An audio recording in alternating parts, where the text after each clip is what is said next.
Welcome to The Critique.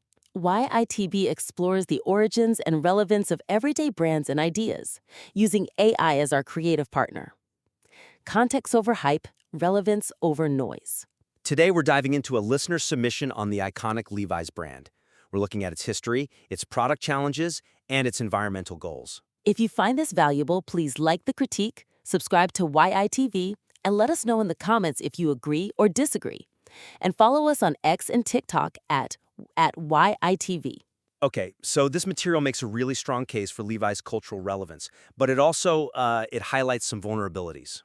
And they start right where the brand gets its greatest power, its origin story, back in the 19th century. That foundation is absolutely crucial. I mean, the submission celebrates the 1853 San Francisco founding, the 1873 rivet patent. That's the whole genesis of their authenticity claim. Right.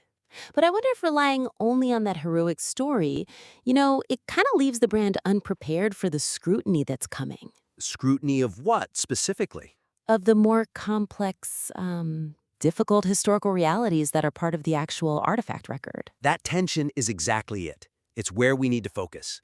So our first critique gets right to the heart of the brand's main narrative asset. Okay. Levi's must constructively integrate its complex 19th century labor history into its current narrative, moving beyond a purely celebratory heritage story. The weakness here is that by focusing only on the celebratory parts, you overlook some really significant historical markers from that exact same time.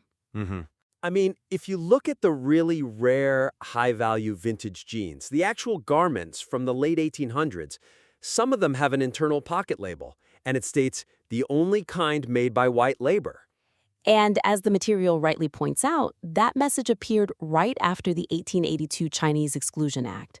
It was a time of serious anti-Chinese sentiment, especially in the West. Exactly. So if the brand is going to build its authenticity on the artifacts of that time, this detail, which is now coming out in these high-profile auctions, it poses a huge risk to the modern progressive image that Levi's wants to have today. It really threatens to erode the very authenticity they're trying to champion. But I can see the other side of it.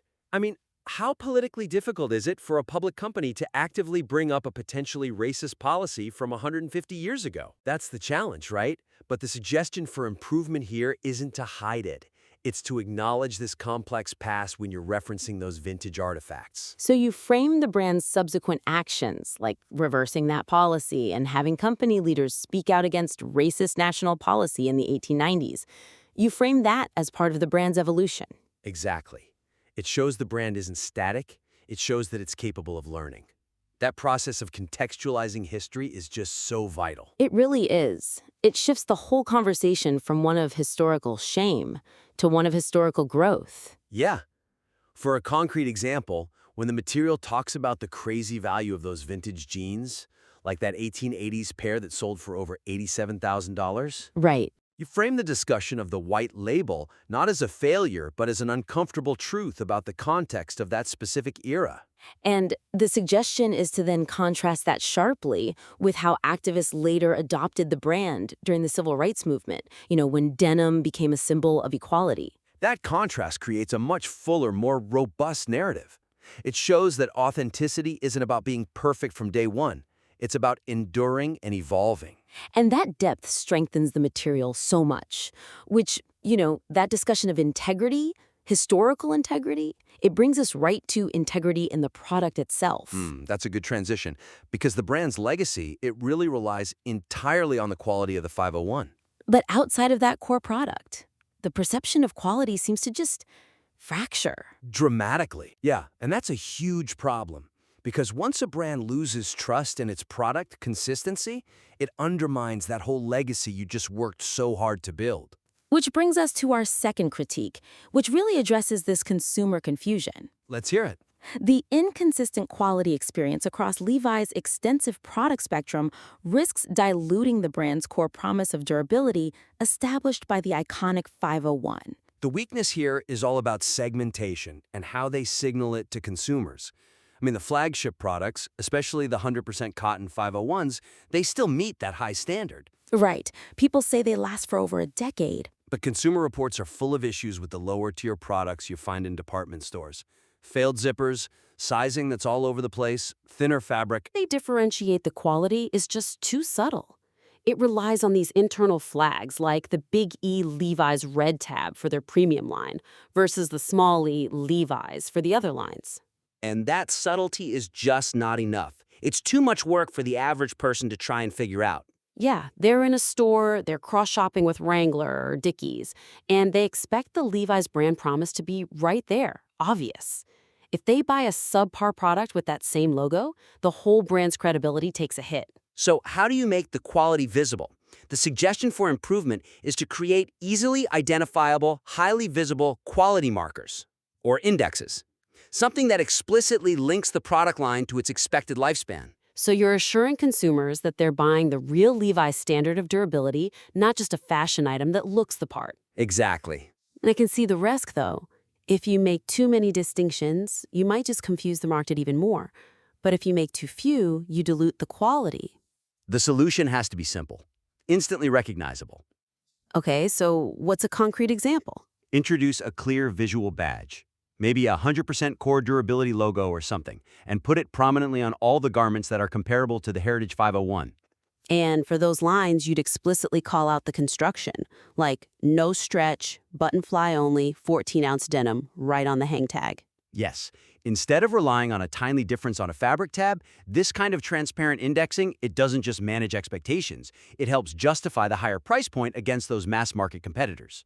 That transparent quality signaling, it builds the confidence you need for the next big challenge, which is leading on sustainability. Right. The material makes a strong case for Levi's leadership in complex sustainability planning, especially around water. They've done some significant work, saving over 1 billion liters of water with their waterless techniques. They clearly have impressive internal goals. That 2030 water strategy is very detailed. Super detailed. They've identified these global water impact hotspots, even naming specific river basins, the Sutlej, the Indus, the Meghna, where cotton causes the most stress. But therein lies the communication challenge, which leads to our next critique. Okay.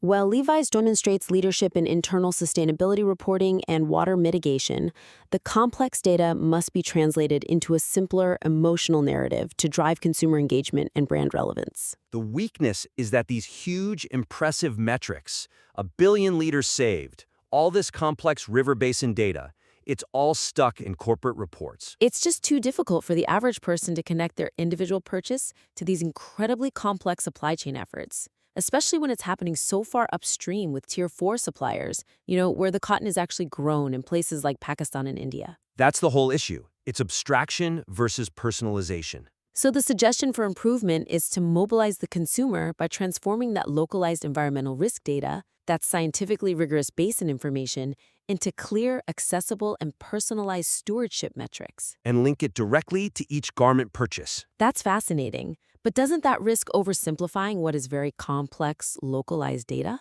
It risks nothing compared to the current failure to connect at all. We have to move beyond just saying less water used and start showing direct impact. So a concrete example would be what? Launch a transparent initiative. Maybe call it a basin impact score. Make it visible right at the point of sale, especially on their own website. And this score would show exactly how buying that pair of jeans is tied to a tangible project goal? Precisely, like an investment in a wash collective in Bangladesh or Pakistan. This translates abstract corporate strategy into direct community restoration in the regions that are most impacted by growing all that cotton. It gives the consumer a direct stake. It transforms a global corporate objective into a personal act of stewardship. If you feel like your $100 purchase directly helps restore a river basin, That's exponentially more compelling than reading a statistic in a PDF report. absolutely. And that strategic focus on core strengths, durability, transparency, localized impact is so important because our final point is about strategic direction and innovation. The core value of Levi's has always been utility, right? Reinforced by durability. Yet the marketplace is just so intensely competitive now. Right. I see where you're going. If the brand is the undisputed leader in denim, its innovation budget needs to reinforce that leadership, which leads to critique 4. Let's have it. To maintain market leadership and justify premium pricing, Future innovation efforts should rigorously focus on advancing core utility and circularity features, rather than diluting resources on non-core brand extensions. The weakness here is, it's twofold. First, they face this intense competition from niche, dedicated raw denim brands. The ones that offer demonstrably higher quality for just a marginal price increase over Levi's own premium line. Yes, those brands that specialize entirely in lasting construction. But second, the resources they've allocated to diversifying outside of the denim core, like with the Beyond Yoga acquisition, have resulted in significant financial pressure. And when you say financial pressure, let's just clarify that. The numbers are significant. The submission notes that the Beyond Yoga acquisition led to major impairment charges. Over $100 million in goodwill and trademark impairment in 2024 alone. Correct. And an impairment charge basically means the company admits the asset they bought is now worth less than what they paid for. It's a sign of a strategic misstep, a dilution of focus. That's capital that could have been reinvested in core textile science. So that pressure from competitors and these costly missteps mean that innovation has to serve the core mission of utility. The suggestion for improvement is to recenter R&D and strategic announcements entirely around solving fundamental textile industry challenges. Things like durability, microfiber shedding, the polluting dyeing processes. And linking that innovation directly back to the legacy of rugged utility. That is the path. It's how you justify the premium price and fight off the competition. Frame these cutting-edge developments as making the new Levi's product superior to both fast fashion and the expensive raw denim alternatives. Because you're leading on science and circularity. Right. For concrete examples, you maximize communication around innovations that denim wearers actually care about. Highlight the company's work in microfiber fragmentation research. Mention the Fashion for Good project behind the break, which is groundbreaking.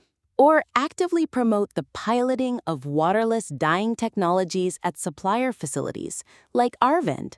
Frame these not as just corporate responsibility exercises, but as the next evolution of the 501's original promise. The highest quality, longest-lasting garment on the market because it uses the newest science. You're transforming innovation from an abstract concept into a tangible benefit for both the consumer and the environment. Exactly. This has been an incredibly insightful critique of the material on Levi's. So to recap our high-level feedback, we've talked about contextualizing historical authenticity to create a more robust narrative. The critical need for tightening product quality consistency with transparent, visible quality markers. The huge opportunity to make their complex environmental strategy personally actionable for consumers.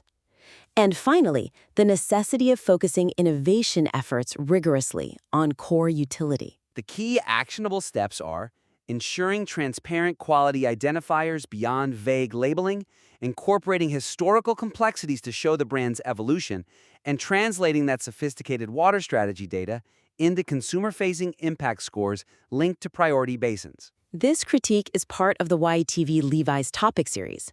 We invite you to watch our explainer, debate, deep dive, and infographic on YouTube to get the full picture. The explainer gives you the origin story. The debate explores market challenges. The deep dive breaks down the supply chain complexities, and the infographic visualizes all the key brand metrics we discussed.